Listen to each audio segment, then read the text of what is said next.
O vice-governador Givaldo Vieira, nosso entrevistado desse bloco, esteve no bloco anterior, mas o assunto é muito importante, principalmente para o microempresário, aquele que deseja entrar nesse mundo para muita gente desconhecido chamado comércio exterior. Ele esteve numa missão na França e trouxe boas notícias. Eu perguntei no final do bloco, deixei a resposta para agora, né? Sobre capacitação, porque muita gente está ali na lida, no dia a dia e tal, mas nunca parou para pensar, e se eu quiser exportar, o que eu devo fazer, né? Vocês pretendem oferecer oportunidades de capacitação para microempresários? Com certeza, Giovanni. Eu estive acompanhado na missão do presidente da ADERES, que é o Pedro Rigo, que é a Agência de Desenvolvimento do Estado. Essa agência foi transformada pelo governador Casagrande numa agência de fomento à microempresa. Então, o foco é a microempresa. Então, a ADERES está se preparando para essa capacitação e nós estamos também envolvendo o SEBRAE do Espírito Santo, que é um grande parceiro, tem especialidades nesse tipo de formação. A ideia, o governo do Estado junto com o SEBRAE, criar as condições para capacitar não só os microempresários, mas inclusive identificar os seus produtos, porque muitos produtos que nós temos aqui precisam passar por adaptações, às vezes de rótulo, de nomes, para entrar bem no mercado externo, né? No caso, no mercado europeu, dependendo do tipo de nome ou do formato do rótulo, não pode ter ou não uma boa aceitação em cada local. Então nós vamos trabalhar tudo isso, principalmente usando esse espaço que eu relatei aqui, que é um espaço físico que a Prefeitura de Vitória está cedendo em frente ao porto e que nós vamos estruturar para que o microempresário tenha ali toda a oportunidade de exportar com facilidade, desde a sua capacitação até toda a ajuda no processo burocrático, todo esse processo que é complexo para se realizar uma exportação. Com o tempo, o microempresário aprende, ganha experiência, cresce e pode inclusive seguir sozinho ampliando seus mercados. O Espírito Santo pode ser também, pode aproveitar essa oportunidade para se especializar em buscar novos parceiros em outros lugares do mundo, por exemplo, a Holanda, que é fortíssimo em termos de comércio exterior, a Inglaterra e outros países? Com certeza. Inclusive os BRIC, né? Exatamente. O nosso estado é um estado que tem vocação para o comércio internacional. Isso é natural, pela a disposição do nosso estado no litoral, sua posição estratégica no centro do país, está no litoral, mas é no centro do país.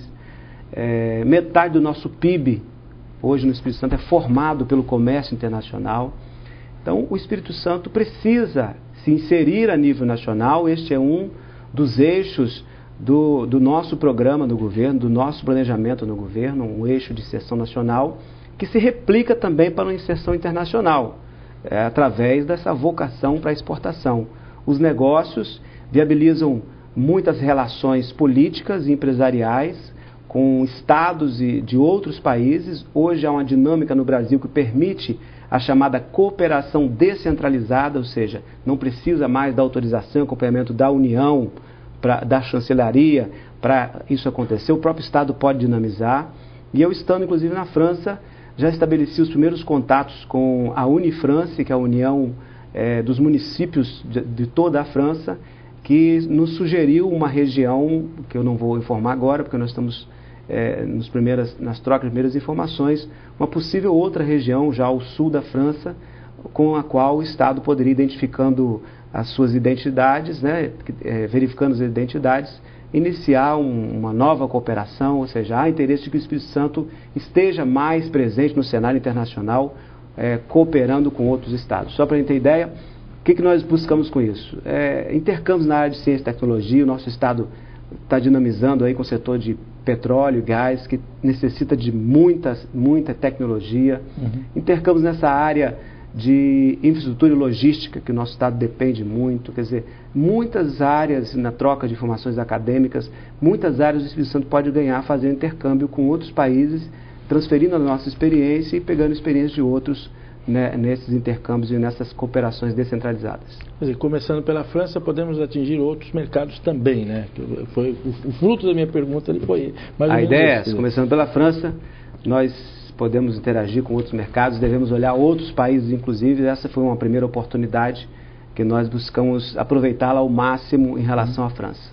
Bom, se o senhor me permite, eu gostaria de mudar um pouquinho de assunto, falar um pouquinho a respeito de política partidária. É lógico que a ausência aqui do Espírito Santo durante alguns dias, de certa forma, não digo que o mantenha desatualizado, mas deixa fora de muitas discussões. Mas na semana passada conversei com duas pessoas muito importantes da política aqui a respeito de candidaturas à Prefeitura de Vitória. Uma delas, o senador Ricardo Ferraço, disse que há uma intenção do PMDB nacional de pressionar a candidatura Paulo Artung à Prefeitura da capital. E a outra pessoa com quem eu conversei foi a ministra Irine Lopes, que disse que tem disposição de disputar a Prefeitura da capital. Qual é a sua análise a respeito dessas duas falas? Primeiro, lembrar que nós estamos muito distantes da eleição de 2012. Então, esses movimentos são naturais, mas eles estão muito distantes, muitas coisas vão acontecer, podem mudar, né? Ou podem se confirmar.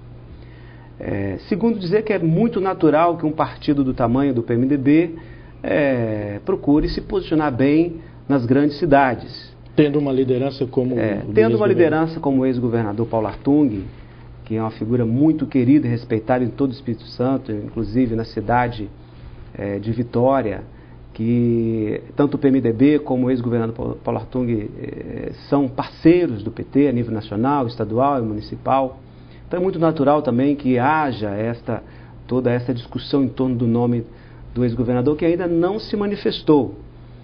Como também é muito natural que o PT, que governa a capital por 2 mandatos, né, sucessivos, respeitando os aliados, porque muita conversa ainda haverá de acontecer, num exemplo de unidade interna, dê à ministra Irine Lopes o credencial para que ela se movimente, já que ela tem à disposição, e isso é muito bom para o partido, de colocar o seu nome como possível candidata a prefeita de Vitória, que nós vemos com uma excelente oportunidade. Ela, que já é uma figura está no seu 3º mandato de deputada federal, está agora absorvendo uma experiência muito grande no executivo como ministra, né, da presidenta Dilma. Então essas condições são muito favoráveis. É muito natural também que o PT se organize para isso.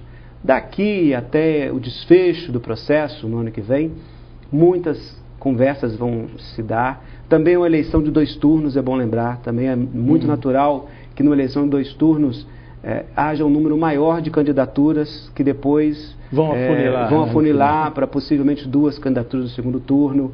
Na cidade de Vitória é muito comum haver eleição de 2 turnos. Então, todo um processo tranquilo, de muita conversa, de muito respeito aos aliados, onde é tão natural para o PMDB se colocar com o nome do ex-governador, até mesmo outros nomes, como é para o PT, que governa a cidade, se preparar para oferecer à capital um nome dos seus quadros, né, e oferecer um dos seus melhores quadros, que é a ministra Irine Lopes. Ok, muito obrigado pela opinião final aí, fugindo um pouquinho do nosso assunto inicial, e obrigado pela entrevista. Giovanni, eu agradeço a oportunidade e te cumprimento mais uma vez pelo belo programa que conduz aqui. Obrigado. Bom, daqui a pouco a gente vai falar de desarmamento aqui no Espaço Capixaba. Eu volto já com esse assunto.